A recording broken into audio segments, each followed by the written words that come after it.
He believes I love him. That's his weakness. Those words weren't whispered by a stranger, but by the very person who had shared decades of vows, promises, and dreams. In that instant, the illusion of loyalty shattered, and what once felt unshakable turned into a battlefield of betrayal, greed, and cold calculation. This isn't just a story about broken trust. It's about how far deception can go, and how resilience rises when everything seems lost. Before we dive into today's story, I recommend you hit that subscribe button and turn on the notification bell, so you never miss a new story filled with drama, resilience, and unexpected twists. If you enjoy this video, type 1 in the comments. If not, type 0 to let me know how I can make better content for you. Now, settle in, get comfortable, and maybe grab your favorite drink, because this is a tale you won't want to miss. Let's get started. My name is Edward Miller, and at 58 years old, I thought I had finally arrived at a place of peace. My life in Charlotte, North Carolina, looked exactly the way I once dreamed it would, when I was a young man with a rusty pickup and a borrowed toolbox. I was the founder and president of Miller & Sons Contracting, a construction company that had grown from repairing sidewalks and driveways into one of the largest infrastructure firms in the state. 3 decades of sweat, negotiations, and sleepless nights had transformed my gamble into a thriving business worth millions. People in town knew my name, respected my work, and often said I was proof that persistence and grit could still build the American dream. My home reflected that dream. Nestled in one of Charlotte's affluent neighborhoods, the white 2-story house sat behind a perfectly trimmed hedge and a gate that opened with a soft hum. Inside, polished hardwood floors gleamed beneath family portraits. On the mantel above the fireplace, a photo of Linda and me on our wedding day hung in a gold frame. Her smile was radiant, my suit slightly oversized, but our hands were locked with a confidence that once felt unshakable. The shelves were lined with snapshots of Caroline as a toddler in pigtails, as a teenager holding up her driver's license, as a young woman in a cap and gown beaming with her psychology degree. I often caught myself lingering on those pictures, thinking how blessed I was. I had been married to Linda for 26 years, and in all that time I never questioned her loyalty. She had her tastes and her quirks, an appetite for designer clothes, a flair for extravagant parties, a circle of friends who seemed to orbit the country club, but I told myself it was harmless. After all, I was the one who insisted on working long hours, who buried myself in blueprints and contractor bids. If Linda wanted to fill her life with soirees and brand-name handbags, wasn't that a small trade-off for the stability of our marriage? Caroline, our only daughter, had always been the light of our lives. She was smart, compassionate, and steady in ways that reminded me of my mother. After finishing her master's degree in counseling, she settled into her practice quickly, earning respect from clients and colleagues. A year after graduating, she married Andrew, a young lawyer with striking ambition and a polished charm that impressed most people he met. Linda adored him from the start, praising his sophistication and his prospects. I respected him too, even if I sometimes thought he talked more about himself than about others. As for me, I lived with a simple rhythm. I rose early, made black coffee strong enough to burn, and drove my old Ford pickup to whichever job site demanded attention. I walked the dirt lots, shook hands with laborers, checked measurements, and reminded myself never to forget where I came from. In the evenings, I often came home tired but satisfied, finding Linda arranging flowers for the dining room table or planning her next committee event. On weekends, I'd escape to the golf course with longtime friends from the Chamber of Commerce, enjoying the feel of fresh grass under my shoes and the laughter that comes from men who have known each other for decades. To anyone else, it looked like the perfect balance. I was the hard-working husband who had provided every material comfort. Linda was the stylish wife who kept our home in order. Caroline was the daughter who made us proud. And Andrew was the ambitious son-in-law who seemed destined to climb the legal ladder. Neighbors would wave as I drove past, nodding approvingly at the sight of a family that had, in their eyes, done everything right. Inside myself, I carried a quiet pride. I believed I had fulfilled my duty as a man, providing stability, protecting my family, and building a reputation no one could question. I told myself that while my marriage wasn't passionate the way it had been in the first years, it was dependable. Dependability, I thought, was the true mark of love. Linda's occasional impatience with my old truck or my habit of wearing worn-out boots was something I laughed off. Caroline's independence was something I encouraged. Andrew's boldness, though sometimes overbearing, I chalked up to the confidence of youth. If there were cracks, I didn't see them. Or perhaps I refused to. My eyes focused on the tangible, the contracts signed, the mortgages paid, the trips we could afford, the roof over our heads. I told myself that any roughness in Linda's tone was simply fatigue, that her insistence on buying another luxury handbag was just her way of celebrating, that Andrew's constant phone calls to Linda were simply a sign of respect for his mother-in-law. I was too busy working to dig deeper, and maybe too trusting to wonder if something darker lurked beneath the surface. Looking back now, I realize I was living in a carefully arranged picture frame, admiring the portrait without noticing the glass beginning to crack. At that time, though, all I felt was security. I believed I had built a fortress strong enough to withstand anything. I thought the life we shared, our home, our wealth, our history, was untouchable. I thought I had nothing to fear. I was wrong. It was late on a Friday afternoon when I decided to take the long way home from the construction site. The air carried the smell of asphalt and dust, and I felt the familiar weariness in my shoulders after a week of managing crews and dealing with contracts. Instead of heading straight back, I turned onto the road that led past Andrew's neighborhood. He lived only 15 minutes away, and I thought it might be nice to drop by. Caroline had been out of town on business, and the idea of inviting Andrew to dinner seemed harmless enough. I pulled out my phone and called my daughter. "Dad, I'm not home," she said cheerfully. "But Andrew's working on case files if you want to stop in." Her voice sounded relaxed, without the slightest trace of worry. I smiled, picturing her energy and the life she was building. "All right, sweetheart," I said. "I'll just check in on him." That brief exchange felt ordinary, but it would echo in my mind for weeks to come. I turned into Andrew's driveway, and my hand froze on the steering wheel. Parked squarely in front of the garage was a sleek red BMW, Linda's car. It was the same car she had driven to lunch with friends that morning, the same one that usually sat in our garage by evening. Seeing it there felt like being struck in the chest. My first thought was confusion. Maybe she had come to drop something off for Andrew, or maybe Caroline had asked her to help with the house.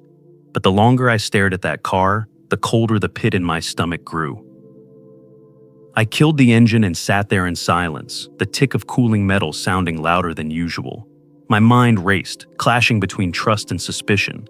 Linda had never given me a concrete reason to doubt her, not openly. But why was her car here when she was supposed to be at a charity committee meeting across town? I got out quietly, closing the truck door with deliberate care, and walked toward the side of the house. Each step felt heavier, my pulse quickening against my ribs. The blinds in the living room window were slightly parted, just enough to leave a narrow slit. I hesitated, then leaned closer. Through the gap, the scene inside burned itself into my memory forever. Linda was sitting comfortably on Andrew's couch, her legs crossed with the poise of someone completely at home.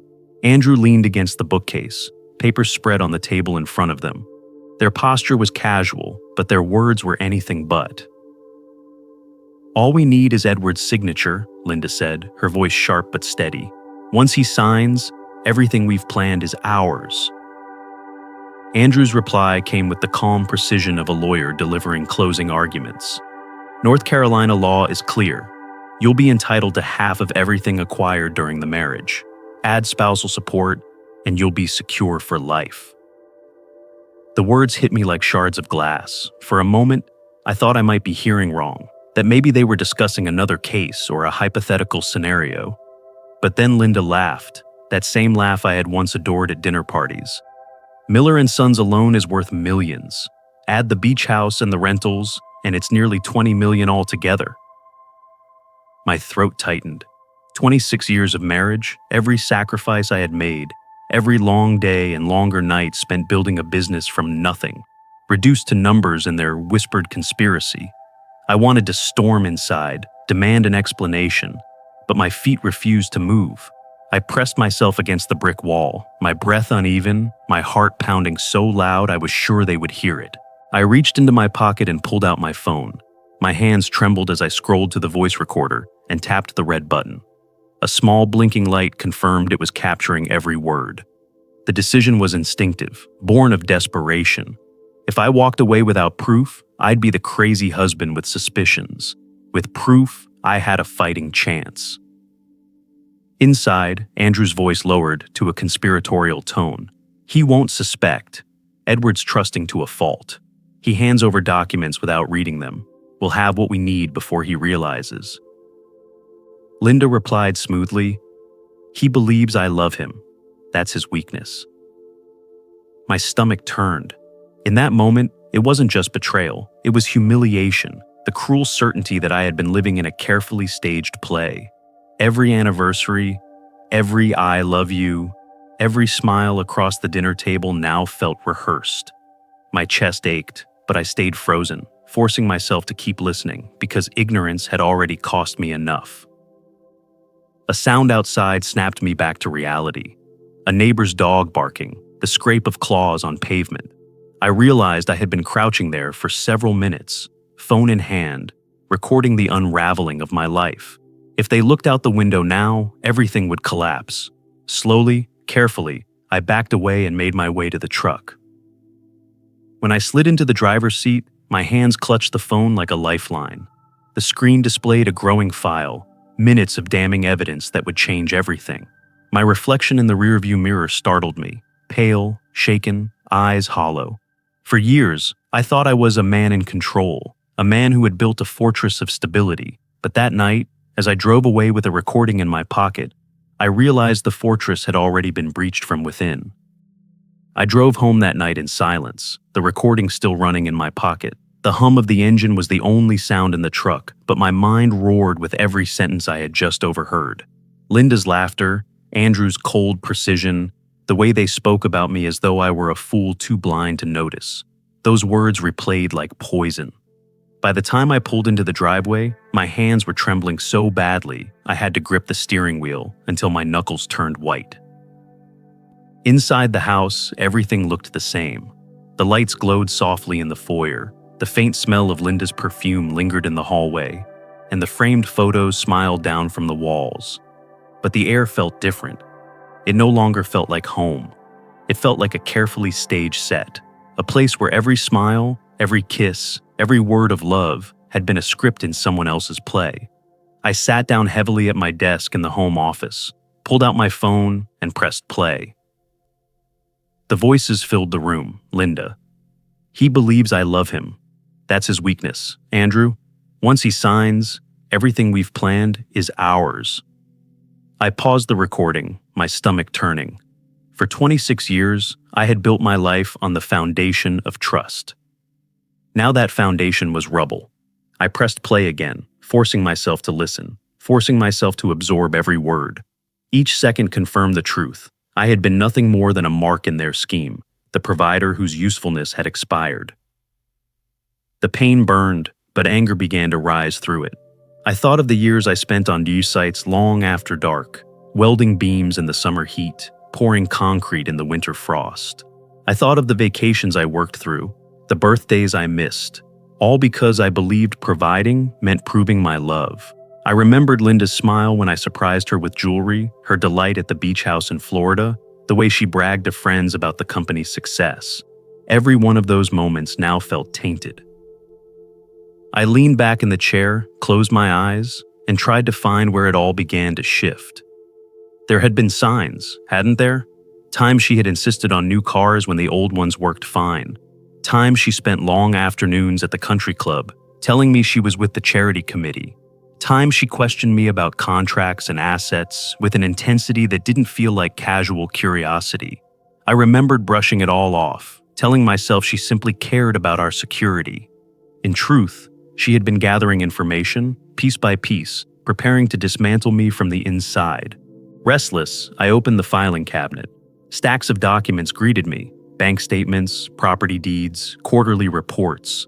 My eyes scanned the pages, and unease settled deeper into my gut. There were withdrawals I didn't recognize, thousands at a time from the joint account. Transfers marked only with vague notations. 8 months ago, 10 months ago, I felt a chill. She hadn't just planned this recently. She had been laying the groundwork for years. I dropped the papers on the desk, the weight of betrayal pressing down like a stone. It wasn't only Linda. The thought of Andrew twisted the knife deeper. I had accepted him into my family, toasted him at his wedding, offered him advice, even defended him when others said he was arrogant. I saw him as a son. And yet he was the one leaning back smugly, plotting how to strip me of everything I had. My mind went to Caroline, our daughter caught in the middle of this silent storm. Did she know? Had she noticed anything? I remembered her words on the phone earlier that day, light and carefree. No, she couldn't know. If she did, she would never have spoken so casually. The thought of her discovering what her mother and husband were planning made my chest ache in a way the betrayal alone could not. It wasn't only my future they were threatening, it was hers too. For a long time, I sat in the office, surrounded by evidence of a life I thought I understood. The ticking clock on the wall grew louder. The recording ended, leaving the room in heavy silence. I stared at the phone in my hand, and something hardened inside me. I could not let them succeed. I could not allow everything I had worked for to be stolen in the shadows. The first blow had landed, but it was not the end. It was the beginning of a different fight. I wasn't just a husband anymore. I was a man who had been deceived, and I still had the strength to defend myself. As I locked the filing cabinet, a new thought replaced despair. It was time to investigate, to uncover every hidden move, to prepare for a war they never expected me to fight. That night, for the first time in decades, I didn't see myself as Linda's husband or Andrew's father-in-law. I saw myself as a man with enemies under his own roof, and I swore I would not be their victim. The morning after I uncovered Linda and Andrew's plot, I woke up with a hollow feeling in my chest. My body ached as though I had been beaten, though no hand had touched me. The truth had, and it left me bruised in ways I could hardly explain. But there was no time to drown in misery. If I allowed myself to spiral, they would win before the fight even began. I knew that sentimentality had no place anymore. The man they dismissed as naive, the trusting fool, had to die, and in his place a strategist needed to emerge. I sat down in my office, drew a deep breath, and dialed Patrick's number. Patrick had been my accountant for over 20 years, a man who had seen my company rise from a shoestring operation to a multi-million-dollar enterprise. He picked up with his usual calm tone, and I wasted no time. "Patrick," I said, keeping my voice steady, "I need you to comb through every joint account, every investment portfolio, every credit line. I don't want a summary. I want details." He didn't question me. Within a few hours, Patrick called back. His voice, though controlled, carried a weight that confirmed my suspicions. "Edward, I've flagged multiple withdrawals, more than 60,000 over the last 8 months. They're not ordinary transfers. The money was funneled into an account that doesn't belong to you. It lists Andrew Thompson as a secondary beneficiary." My jaw clenched so tightly it hurt. It wasn't just betrayal. It was embezzlement within my own household. Linda had been siphoning money from under my nose, slipping it straight into Andrew's pockets. I thanked Patrick, told him to keep everything confidential, and hung up. My hands shook with rage, but I forced myself to stay still. Anger wouldn't protect me. Evidence would. That night, I placed another call, this time to Lucas, an old acquaintance who had left the police force years ago to work as a private investigator. I trusted him not because he was flawless, but because he was relentless. When I explained my situation in measured tones, there was a pause, then a quiet whistle. "Edward, that's heavy. But if you need eyes on them, I'll deliver. Just tell me how far you want me to go." "As far as it takes," I said. "Photographs, dates, places. I don't want suspicion. I want facts." The days that followed were grueling. I went to work as usual, shook hands with contractors, and smiled through meetings, but inside I was a man split in two. By night, Lucas fed me reports. At first, it was simple. Linda's car parked outside Andrew's office well past business hours. Later, it escalated. Photos of Linda and Andrew entering a hotel together, slipping out separately hours later. Each picture was a knife, and yet each knife sharpened my resolve. They had underestimated me. They thought I would crumble, but they didn't know how a man who built an empire from nothing fights when cornered. Still, the photographs weren't the worst. Lucas's next discovery made my blood run cold. He called late one evening, his voice edged with disbelief. "Edward, you need to sit down for this. I've been digging into Andrew's business filings. He set up a shell company 2 months ago under Caroline's name. He's using her identity to secure lines of credit. The debts are stacking fast.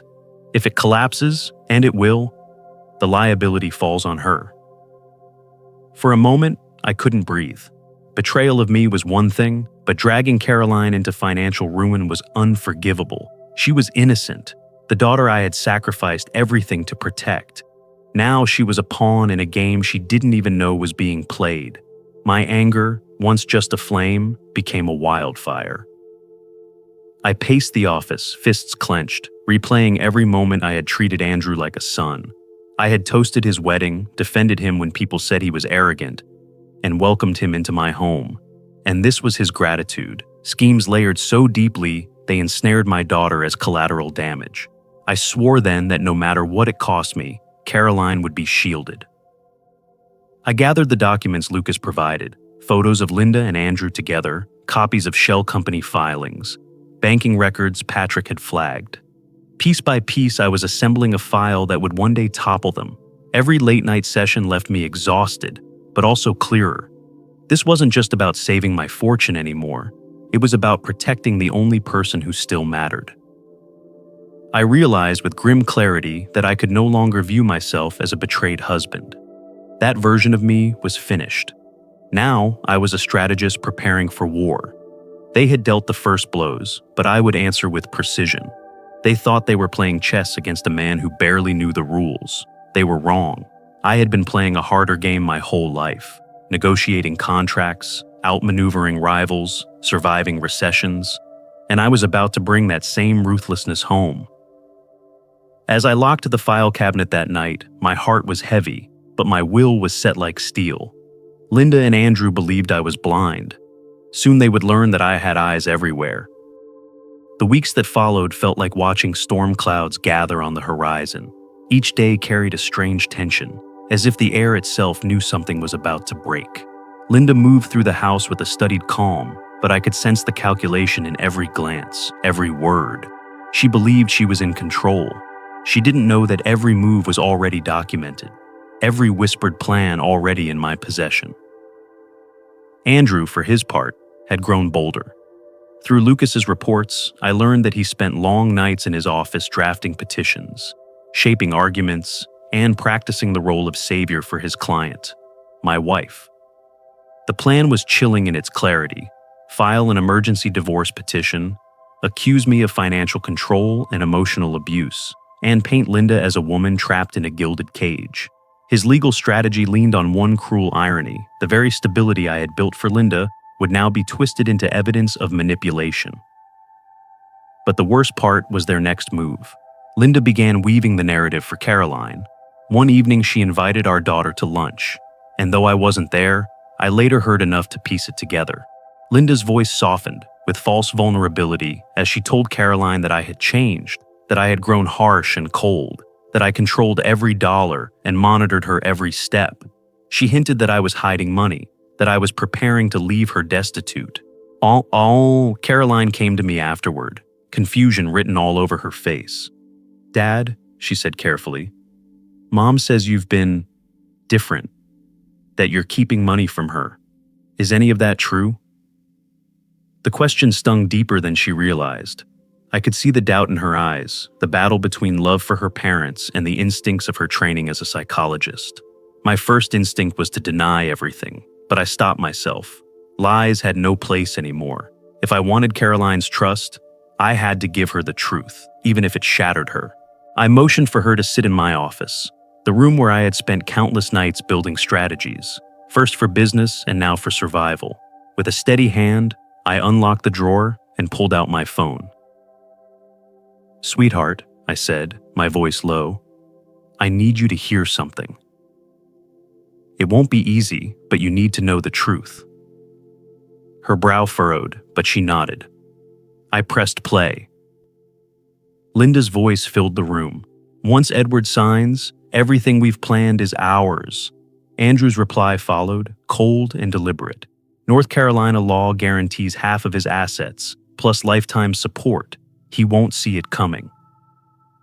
Caroline's face drained of color. She pressed a hand to her mouth as the conversation continued. Linda mocking my trust, Andrew outlining legal traps, both laughing at my supposed blindness. When Linda's words rang out, "He believes I love him. That's his weakness," Caroline flinched as if struck. The recording ended. Silence hung heavy between us, broken only by the sound of her uneven breathing. Her eyes glistened with tears, but beneath the pain, I saw something else: recognition. The instincts of a trained psychologist pieced the fragments together. The manipulation, the rehearsed victimhood, the calculated deceit. It all fit too well. "Dad," her voice cracked. "They've been planning this for months. Maybe years." I nodded slowly. "I didn't want you to know. But they're not just after me, Caroline. They're willing to use you too. Andrew opened a shell company in your name. He's racking up debt that could destroy your credit and your future."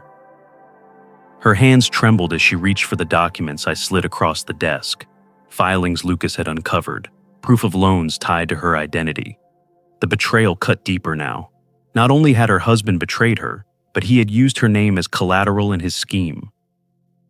For a long moment she sat in silence, staring at the evidence, her tears finally spilling down her cheeks. Then she closed her eyes, drew a shaky breath. And when she looked at me again, the resolve in her expression startled me. "I can't believe this," she whispered. "But I know it's true." I heard their voices. "I see the papers. Mom." "Andrew." Her voice faltered, then steadied.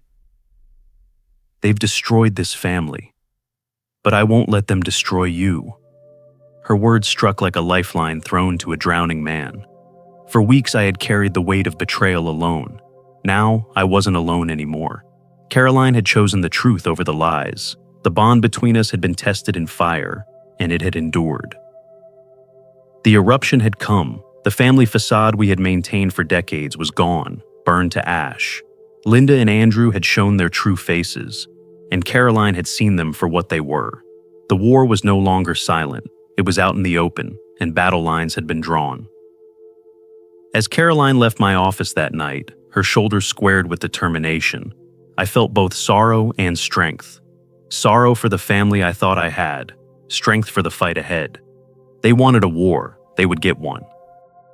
The night Caroline left my office, I remained at my desk long after the house had grown silent. The grandfather clock in the hallway chimed each hour, a steady reminder of the time I was running out of. Papers were spread across the desk like pieces of a battlefield map.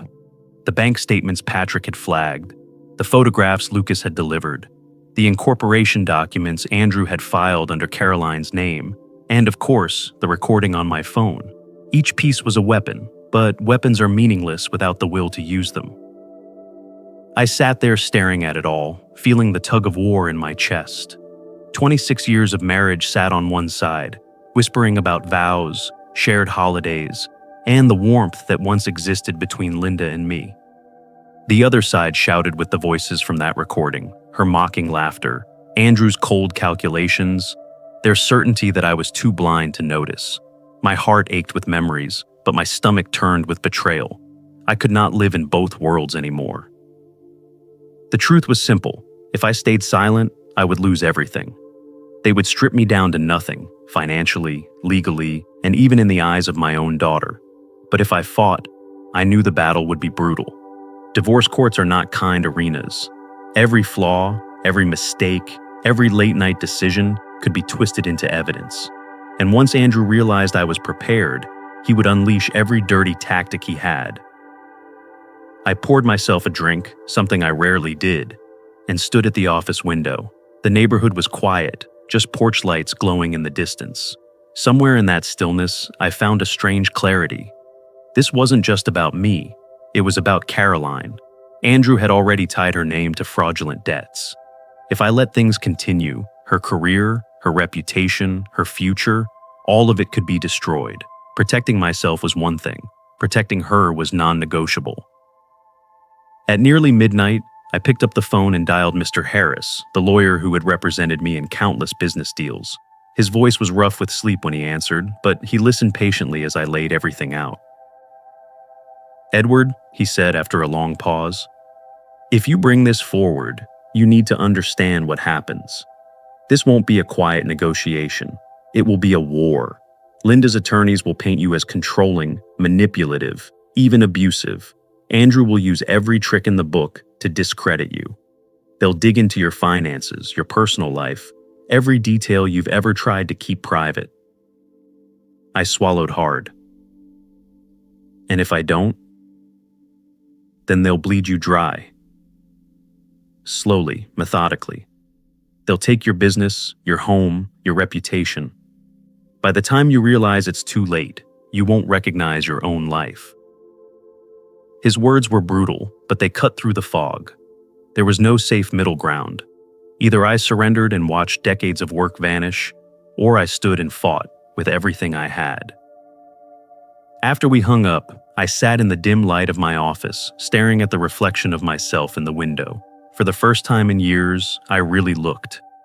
The lines on my face told the story of long hours, heavy burdens, and sacrifices made without hesitation. My eyes, once filled with the quiet pride of a builder, now held something harder. I walked to the bathroom and turned on the light. The mirror above the sink reflected a man who no longer resembled the trusting husband Linda described. He looked older, yes, but also sharper, steadier. I realized then that I had been living in denial, clinging to an illusion of love long after it had withered. That illusion had nearly cost me everything. In that moment, I made my choice. I would fight, not with rage, not with reckless anger, but with calculation. Every document would be secured. Every witness would be prepared. Every step would be deliberate. They wanted me to be the fool who signed away his life. Instead, they would meet the man who built that life from nothing, a man who knew how to fight for every brick, every nail, every dollar. I turned off the light and returned to my office. Carefully, I organized the files into a locked cabinet. I slid the phone into the drawer with the rest of the evidence, my hand lingering for just a second. Then I straightened my shoulders. Linda and Andrew believed they were moving their pieces freely on the board, but they didn't realize I had already chosen my move, and once it was made, there would be no going back. The papers came on a gray Monday morning, delivered in a thick envelope by a courier who refused to meet my eyes. Divorce petition. Emergency request for asset protection. Allegations of financial control and emotional abuse. I sat at the kitchen table with the documents spread out before me, the weight of every accusation pressing like stones on my chest. Linda's name was scrawled across the top, her signature steady, almost elegant. She hadn't even hesitated. I had known this moment was coming, but knowing did not dull the blow. Seeing my life, my character, reduced to claims on paper was a humiliation I could not have imagined. They accused me of locking Linda out of accounts, of monitoring her spending, of threatening to leave her destitute. Andrew's legal language painted me as a tyrant hidden beneath the mask of a hard-working businessman. I wanted to tear the papers in half, but I forced myself to breathe. This was only their opening move. By noon, word had already begun to spread. Small towns and tight communities have long memories, and though Charlotte wasn't small, our circles overlapped. At the country club, whispers followed me. At the Chamber of Commerce meeting, colleagues avoided eye contact, unsure what to believe. Andrew's charisma had always impressed them. Linda's charm made her story easy to swallow. I heard the word abusive murmur through the grapevine, and it cut deeper than any blade. That night, I sat with Mr. Harris in my office, the walls closing in on us as he examined the documents. He looked up over his glasses, his voice calm but firm. "Edward, this is a calculated attack. They're framing your financial safeguards as control. The restraining order for assets is aggressive, but not unexpected. We need to prepare a counterstrike. Do you have everything ready?" I opened the locked cabinet and laid out the arsenal. Patrick's reports showing the suspicious withdrawals, Lucas's photographs of Linda and Andrew together, the incorporation papers tied to Caroline's name, and finally, my phone with the recording. Harris's eyes sharpened as he scanned each piece. This isn't just defense material. This is offensive. With this, we can dismantle their credibility. Even so, the sting of public doubt gnawed at me. For decades, I had built a reputation of honesty and integrity. Now that reputation was under siege, and I felt the shame of walking into familiar places and seeing familiar faces turn wary. Linda had worn the mask of a devoted wife for 26 years. Now she wore the mask of a victim, and the world seemed ready to believe her. Lucas called later that week with an update that shifted everything. His voice carried an edge of triumph. "Edward, I've got something you'll want to see." Video footage. Security cameras in the hotel lobby caught Linda and Andrew in a heated argument. At one point, she says clear as day, "We just need his money, that's all this is about." I've got the file ready. When I watched the footage on Lucas's laptop, my chest tightened. There was Linda, hair perfectly styled, standing in a hallway with Andrew. Her voice was sharp, her words undeniable. That single sentence shattered the image she was trying to project. No court could mistake those words for the voice of a woman controlled and abused. That video was a dagger aimed straight at the heart of their narrative. But even as I felt vindicated, another wound opened. Caroline. She came to my office one evening, her face pale, her eyes rimmed red. "Dad," she said, her voice shaking, "Mom called me again. She begged me to testify. She said you've been cold, distant, and that I should tell the court about it. Andrew sent me a message too. He said if I stay out of it, things will get easier for me. I think he was threatening me." I looked at her, my only child, caught in the crossfire of a war she never asked for. I reached across the desk and took her hand. "Sweetheart, you don't owe them anything. You owe only the truth. Whatever happens, I'll protect you." Tears slid down her cheeks, but when she lifted her chin, there was strength in her gaze. "Then the truth is what I'll stand for, even if it means cutting ties with them." Her voice broke slightly, but her resolve did not. "I choose you, Dad. I choose what's right." Her words were both a balm and a knife. I felt the pride of knowing she stood beside me, but the sorrow of realizing what it cost her. A daughter should never have to choose between her parents, yet Linda had forced that decision with her betrayal. As I watched Caroline walk away, I turned back to the evidence spread across my desk. The war had begun in earnest. My family was fractured, my reputation bruised, my name whispered with suspicion.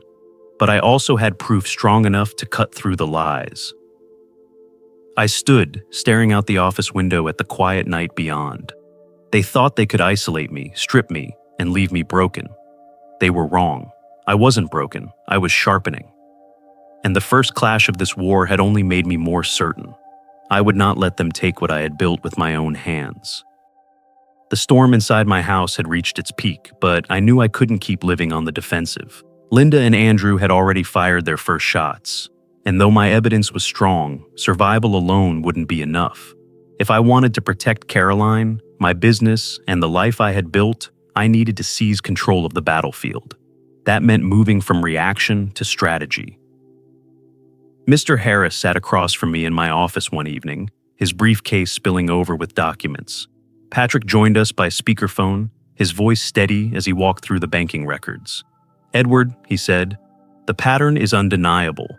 Over 60,000 siphoned in under a year, transfers disguised as charitable contributions, but the trail leads directly to Andrew's account." Harris adjusted his glasses and scribbled notes. "This isn't just betrayal, Edward. It's financial misconduct. With Lucas's surveillance and Patrick's numbers, we're not just defending you, we're prosecuting them." The thought steadied me. For weeks, I had felt like prey hunted by two people I once trusted most. Now, slowly, I felt the ground shifting. They weren't untouchable. Their arrogance had made them sloppy, and we were uncovering the cracks in their armor. Lucas arrived the next day with more than I expected. He slid a folder across my desk, his grin sharp. "Your son-in-law's been busy digging his own grave," he said. Inside were photographs, receipts, and bank statements. Andrew had been juggling debts so large they could sink any ordinary man. He owed contractors, landlords, even fellow attorneys. To cover the gaps, he had been using client funds, money entrusted to him for settlements and payments. Misappropriation of client trust accounts, Harris muttered, scanning the papers. That's disbarment territory. I sat back, letting the information settle. Andrew hadn't just betrayed me. He had compromised his own career. The irony struck deep. The man who thought himself clever enough to dismantle my life couldn't even keep his own afloat. And then, almost by accident, I discovered the final piece. I had been going through old files late one night, searching for property deeds, when I came across a slim envelope at the back of the cabinet. Inside was a document I hadn't seen in years, our prenuptial agreement. Linda had insisted it was unnecessary back then, waving it off as a formality, but I had been cautious even in love, and Harris had drafted it carefully. I read the clauses slowly, my hands tightening with each line. There it was, clear and binding. In the event of infidelity or financial deception, Linda would forfeit any claim beyond a modest settlement. It wasn't everything. I would still lose some assets, but compared to the empire she and Andrew plotted to take, it was nothing short of a safeguard, carved from stone. I leaned back in my chair, staring at the ceiling. All this time, Linda had been playing the long game, pretending to be the devoted wife while quietly plotting my ruin. Yet she had forgotten the one contract that could undo everything. I could almost hear her laughter from the recording. He believes I love him. That's his weakness. She had underestimated me in the beginning, and now her arrogance would cost her everything. The next morning, I met Harris at his downtown office. We spread the evidence across his polished oak desk: Patrick's financial records, Lucas's photos, the hotel video of Linda admitting it was just about money, the documents proving Andrew's professional misconduct, and finally, the prenuptial agreement. Harris tapped the prenup with his pen. "This," he said, "is the nail in the coffin. With this, we don't just defend, we destroy." Her entire narrative collapses, and Andrew's misconduct will drag them both down. I felt a heaviness lift from my chest. For weeks I had been walking through fog, unsure if the truth would be enough. But now I had more than truth. I had leverage. I wasn't the man stumbling in the dark anymore. I was the man holding the torch. That night, as I organized the files back into the cabinet, I thought of Caroline. Her world had been torn apart, her husband a fraud, her mother a conspirator. Yet through it all, she had chosen honesty. I owed her more than protection. I owed her justice. Looking in the mirror before bed, I no longer saw the man crushed by betrayal. I saw someone harder, steadier. The choice had been made, the path clear. The court date was coming, and when it did, I would not cower. I would stand with evidence that could not be denied, prepared to reveal every lie Linda and Andrew had spun. Resolution was no longer a distant hope. It was a plan taking shape, forged from pain, sharpened by betrayal, and fueled by a determination I hadn't felt in years. They wanted my silence. Instead, they would face my voice in court. The courthouse smelled faintly of polished wood and old paper, the kind of scent that clings to rooms where lives are unmade and remade with the stroke of a gavel. I walked through the double doors with Mr. Harris at my side, my steps heavy but steady. Every eye turned as I entered. The whispers of neighbors, acquaintances, and business associates rippled through the gallery. Some looked at me with pity, others with suspicion. Everyone wanted to witness the unraveling of a marriage that had once seemed unshakable. Linda was already seated at the plaintiff's table. She wore a modest navy dress, her makeup deliberately subdued, her hands folded as though she were a woman beaten down by years of suffering. Andrew sat beside her, sharp in his tailored suit, the picture of confidence. He whispered in her ear, and she nodded, playing her part. They believed the narrative they had spun would hold. Judge Morgan, a woman known for her sharp intellect and impatience with theatrics, entered the courtroom and called us to order. The session began with Linda's testimony. Her voice quivered as she described me as controlling, painting a picture of a man who monitored every purchase, restricted her access to funds, and made her feel trapped. She spoke of sleepless nights, of fear that I would leave her penniless. The gallery leaned forward, the performance effective. Andrew rose next, delivering his opening arguments with polished ease. "Your Honor," he declared, "this case is about a man who built walls around his wife instead of a home. A man who used wealth not as a gift, but as a weapon. Mrs. Cole deserves protection under the law, and today we will prove she has suffered years of financial abuse." I remained silent, my hands resting on the table, my heart pounding, but my face calm. Harris had told me, "Let them speak first. Their own words will undo them." When it was our turn, Harris stood with a quiet confidence that immediately shifted the air. He began not with accusations, but with evidence. "Your Honor, the defense will demonstrate that this narrative is not only false, but part of a calculated scheme to defraud Mr. Cole. We have audio recordings, financial records, and visual documentation that expose the truth."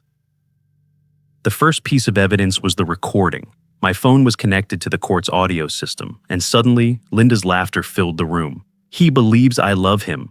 That's his weakness," Andrew's voice followed, outlining strategies, calculating assets, discussing timelines. The courtroom grew silent, except for their voices betraying them in their own words. Linda's composure cracked. Her hands gripped the edge of the table, her face drained of color. Then came the video footage. On the screen, Linda and Andrew stood in the hallway of a hotel, arguing. Her voice was sharp, captured clearly. "We just need his money. That's all this is about." A murmur swept the gallery. The image of a victim dissolved in seconds. Harris wasn't finished. Patrick's reports revealed the unauthorized withdrawals. Tens of thousands funneled into accounts tied to Andrew. And then came the final blow. Harris placed the prenuptial agreement on the judge's bench. His voice carried the weight of certainty. "Your Honor, this binding contract, signed before the marriage, clearly states that in the event of infidelity or financial deceit, Mrs. Cole forfeits her right to significant claims on marital assets. Both conditions have been undeniably met." Andrew leapt to his feet, objecting, but the words fell flat. The document spoke louder than any protest. The judge's eyes scanned the paper, her expression firm. "This agreement is clear. The court cannot overlook its terms." Caroline took the stand next. Her voice was steady, though her hands trembled slightly. "My mother asked me to testify against my father," she said.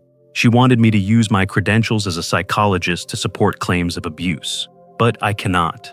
I have heard their conversations, I have seen the evidence, and I know the truth. My father is not the man they describe. He is the man they tried to destroy." Tears burned in my eyes as I listened, pride and sorrow mingling. Caroline had lost her marriage, her mother, and her peace of mind, yet she stood in the courtroom, unwavering. When Judge Morgan delivered her ruling, her voice was final, unshakable. "The petition for divorce is granted on the grounds of misconduct by Mrs. Cole. Her claims of abuse are dismissed as unfounded. Due to the prenuptial agreement and the evidence of deceit, Mrs. Cole is entitled only to the limited settlement outlined in the P-Tract. Furthermore, the court refers Mr. Thompson to the state bar for investigation of professional misconduct." The gavel struck once, echoing like thunder. Linda lowered her head, her mask of composure shattered. Andrew sat rigid, his jaw clenched, knowing his career was slipping through his fingers. I rose slowly, every muscle tight with the gravity of the moment. Harris patted my shoulder, whispering, "You've won, Edward. Not just in court, but where it matters most, truth." As I stepped out of the courthouse, the sky was impossibly blue, the air fresh after weeks of suffocating tension. I knew my family would never be whole again. Linda's betrayal had burned that bridge to ash, but I had preserved my dignity, my life's work, and most importantly, the bond with my daughter. Victory didn't feel like triumph. It felt like survival. And sometimes, that was enough. The courthouse victory had come and gone, and with it, a chapter of my life closed for good. When I returned to my house, the silence struck me more deeply than I expected. For years, Linda's voice had filled these walls, sometimes with laughter, often with criticism, but always present. Now the air was still, heavy, yet strangely freeing. I settled into my office chair, the one place that had carried me through endless nights of work and strategy. On the desk lay a stack of old photographs: our wedding, Caroline's first birthday, the Christmas mornings we once spent together. I studied them with new eyes, seeing not just the smiles, but the cracks I had ignored. Trust, I realized, had been my greatest gift and my most dangerous weakness. Linda's words from the recording echoed in my mind. He believes I love him. That's his weakness. For weeks, those words had tormented me, but now they carried a different weight. What she saw as weakness was, in truth, my strength. I had believed in love, in family, in loyalty. And when those were stripped away, what remained was integrity, the part no betrayal could touch. I walked through the house slowly, my fingers grazing the wooden banister I had carved myself, the dining table I had sanded and stained with care. Every piece was a reminder of the life I had built with my own hands, a life no one could steal, no matter how hard they schemed. Wealth could be divided, homes could be sold, reputations could be questioned, but the values behind them, the grit and work, those belonged to me alone. Caroline stopped by the next day, her face tired but steady. We shared coffee at the kitchen counter, both of us quietly aware of the cost of truth. She had lost her husband, I had lost my wife, and yet neither of us felt like victims. She smiled faintly. Dad, maybe it's better this way. Maybe now we know who really stands with us. Her words settled into me like a balm. Betrayal had cut deep, but it had also clarified. We were stronger for knowing the truth. That night, I stood at the window of my study, looking out at the dark yard, and the sky stretched wide above it. For the first time in months, I felt no fear. The storm had passed. The scars would remain, but scars are proof of survival. The lesson was simple, though it had cost me dearly. Love is not measured in grand gestures or fine words, but in loyalty and truth. Not everyone who calls themselves family deserves the name. Sometimes, betrayal is the harsh teacher that reminds us of what truly matters: dignity, honesty, and the bonds that endure even through fire. I turned off the light, leaving the office behind me. Tomorrow, I would go back to my business, to building, to living. The past was burned away, but I walked forward with a heart tempered, not broken. The man who once believed blindly had become a man who believed wisely. And that, perhaps, was the greatest victory of all. Life has a way of stripping away illusions when we least expect it. Betrayal, though devastating, often becomes the mirror that forces us to see where we placed our trust too freely and where we must learn to guard our hearts. Yet hidden within the pain is a paradoxical gift: clarity. It reminds us that the foundations built on honesty and resilience will always endure longer than those constructed on deceit. When the walls of certainty collapse, what remains is the essence of character: the discipline to stand firm, the courage to confront falsehood, and the wisdom to protect what truly matters.